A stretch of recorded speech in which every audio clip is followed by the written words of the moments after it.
ઈડર તાલુકાના ચોપડ હળોડ સાબરમતી પટમાં રેતી માફિયા અને તંત્રનો ખતરનાક ગઠજોડ લાખોની રેતીની લૂંટ અને અધિકારીઓને ચકમો આપીને ચાલતી હપ્તારાજની રમત. ઈડર તાલુકાના ચોડપ અને હડોલ ગામ વચ્ચેથી પસાર થતી સાબરમતી નદીના પટમાં આજે કાયદો અને વ્યવસ્થાના ધજાગરા ઉડતા જોવા મળ્યા હતા. અહીં લાંબા સમયથી ખનીજ માફિયાઓ દ્વારા રેતીની ચોરી કરવામાં આવી રહી છે તે હવે હદ વટાવી ચૂકી છે. આજે સવારે જ્યારે માઇનિંગ વિભાગના અધિકારીઓએ રેતી ભરેલા ડમ્પરોને પકડવા માટે રેડ કરી ત્યારે જે હકીકતો સામે આવી હતી તે કોઈ પણ નાગરિકને વિચારતા કરી દે તેવી છે. ખનીજ માફિયાઓની હિંમત અને અધિકારીઓનો પીછો. રેડ દરમિયાન ખનીજ માફિયાઓની ગાડીઓ ફૂલ રફતારમાં ભગાડવામાં આવી હતી. ધૂળની ડમરીઓ ઉડાડતા આ ડમ્પરોને રોકવા અધિકારીઓની ગાડી પાછળ દોડી હતી, પરંતુ માફિયાઓ એટલા બેફામ હતા કે તેમને પકડવાનો પ્રયત્ન કરતા અધિકારીઓની ગાડીને પણ તેઓએ મોતની મુખમાં ધકેલી દીધી હતી. જ્યારે આ માફિયાઓને લાગ્યું કે તેઓ પકડાઈ જશે ત્યારે તેમણે ગામમાં પ્રવેશતાની સાથે ચાલુ ગાડીએ ડમ્પર ઊંચા કરી રસ્તાની વચ્ચોવચ્ચ રેતી ઠાલવી દીધી હતી. આ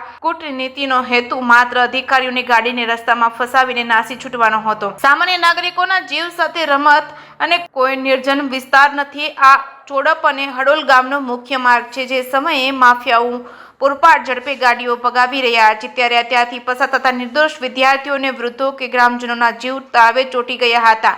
આ માફિયાઓને પર્યાવરણ કે માનવ જિંદગીની કોઈ પરવા નથી. તેમના આ કૃત્યથી જો કોઈ ગંભીર અકસ્માત સર્જાય હોત તો તેની નૈતિક જવાબદારી કોની હોત?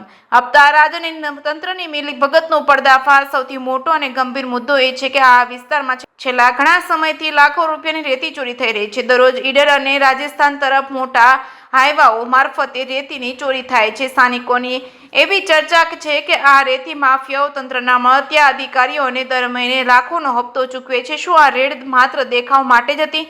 જો અધિકારીઓ ખરેખર ઈચ્છતા હોત તો શું માફિયાઓ આટલી હિંમત કરી શક્યા હોત? જ્યારે અધિકારીઓ સામે આ પ્રકારનો વ્યવહાર થાય ત્યારે સમજવું રહ્યું કે ક્યાંક ને ક્યાંક આ હપ્તા સિસ્ટમ જ આ માફિયાઓને પ્રોત્સાહન આપી રહી છે. જે કે સિંગુ સાથે અશોક નાઈ, સાબરકાંઠા.